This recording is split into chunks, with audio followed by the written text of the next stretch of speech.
Palace, Detroit, Indiana, being in that big brawl with Ben Wallace and Ron Artest. Did you learn, I don't know, anything new that you can recall from that one? Or, what would you say about the doc overall to folks?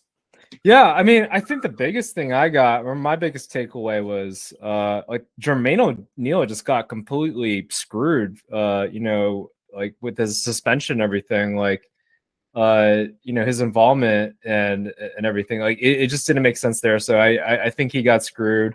I also felt a little bit more compassionate to Ron Artest, I guess, hearing from his side a little bit on all of that. So and it is interesting now that he's talking about like he had bipolar disorder and things of that nature. So which if all that happened like today, like things would have been like, oh, is he okay? Kind of like this whole like Will Smith slapping Chris Rock thing. It's like, oh, let's feel sorry for Will Smith a little bit, kind of like how you feeling sorry, I guess, for Ron Artest in that situation. So yeah, it was definitely a weird issue, but yeah, I definitely felt like Jermaine O'Neal got more of a shaft there. I think he got suspended for the entire season, and yeah, they could have. That was like Reggie Miller's one last chance, best chance probably to win an NBA championship, and that all went for naught after that whole incident. So very unfortunate overall. But yeah, I definitely think that Jermaine O'Neal got screwed, and I felt more compassion towards Ron Artest overall, and Reggie Miller too. So, but yeah, what are your thoughts? Yeah, I mean, I remember watching that live. I think it was like a Friday night game or something like that, and Ron Artest, that was a cheap foul. But as far as like the instigation, everything went, like Ron Artest like fully removed himself from that situation. He laid down on the announcer's table, like he was like, I'm at peace. I'm staying out of this. I'm trying to, diffuse the situation. I probably made a crappy foul there, whatever. But like for the fan to just throw a beer on him, for him to sit there in the moment and just be like, oh yeah, that's totally okay. I've always had like sympathy for these guys, to be honest with you, all the guys who got suspended, because it was like, once that one thing happened, it triggered like a bunch of different, events on that court, in those stands, on the floor. And, it was nuts, man. It was absolute chaos. Like Steven Jackson was trying to bail out Ron Artest from getting like killed. Fred Jones got beat up by a fan for no good reason. He was just in the area. So a fan just like decided, hey, I'm going to start like wailing on you.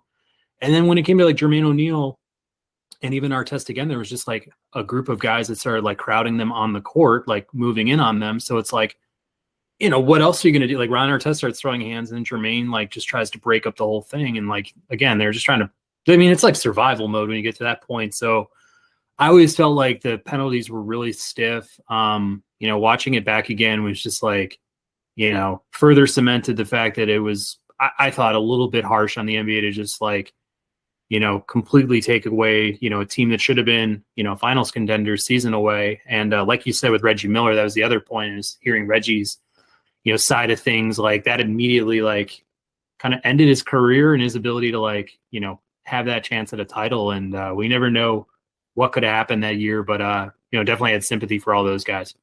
Yeah, and you kind of like compare, like, this is definitely one of those things. It's like the culture towards, say, like African American NBA players, with AI and like people calling them thug and everything, like a gangster and all that.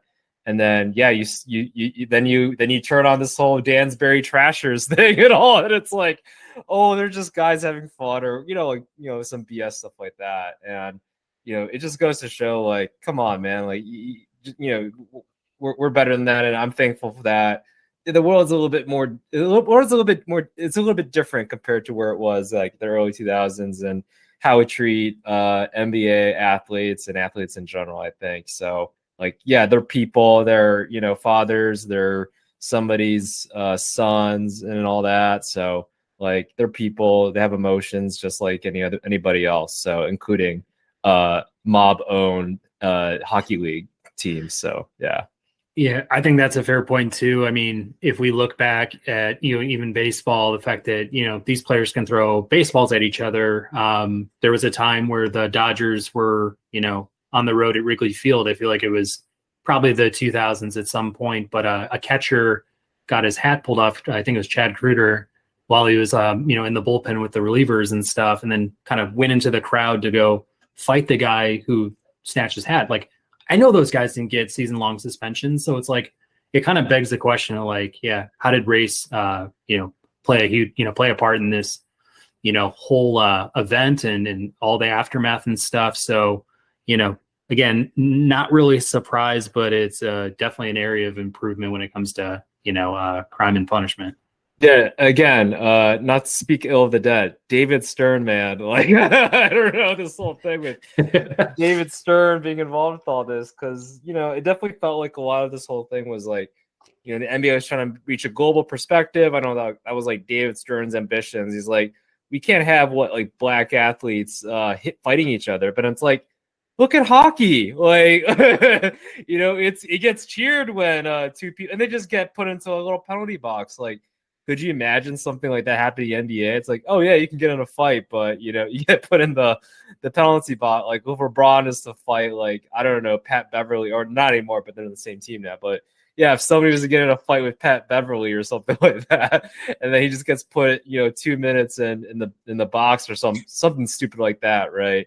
Like that would be kind of the equivalent. Like, why is it so acceptable for hockey for people to get in fights there compared to in the NBA and basketball? So, stuff like that, I don't get as much. Like, I get the whole, I guess, yeah, they're wearing, armor, and then they're on skates, so they have, less torque. But come on, like, the image is definitely, you talk about all this toxic masculinity. That's just hockey. Like, oh, I have an aggression. I'm not getting my way. All right, this guy, just did some punk ass move on me, so I'm just gonna fight him. Like, come on, So, I think it's just all BS. And I think everybody's just hypocritical with regards to that and how we treat NBA athletes, say, compared to hockey people who are it's 99% white, basically, right? So. Yeah. I mean, it felt like right after the Jordan era, ended, it turned into the hip hop and one type culture within the NBA. And I feel like that event was layered on top of kind of, players wearing street gear while they're sitting on the benches and they're injured or, can't play for whatever reason. And it's like, once that event happened, that was the final straw. It felt like for the commissioner and, the NBA execs at the time. And it's right from there, that's when they started doing formal wear on the sidelines and trying to repair their image. And, it all kind of went hand in hand for the time. But hey, there's a documentary about it now. So, violence obviously sells, and I'm not to say they shouldn't have embraced it, but maybe they shouldn't have gone I don't know, no return strategy with these guys. They just buried Ron Artest and, some of the, PR around guys like Jermaine O'Neal and other folks, Steven Jackson, et cetera. Yeah. I mean, hey, if they really want to sell some tickets and get those ratings up, maybe they ought to have just hey, let's get the fans some boxing gloves. Let's get Ron Artest some boxing gloves. And then, okay, now you guys can fight. I feel like that's the equivalent, in a way, I guess, with the NHL. Again, yeah, if they're going to hide behind that whole narrative that, this is a bad example for the kids. It's why do we cheer when that happens in hockey? I don't understand all that. That doesn't make any sense. So, again, not to speak ill of the dead, but man, David Stern. So yeah.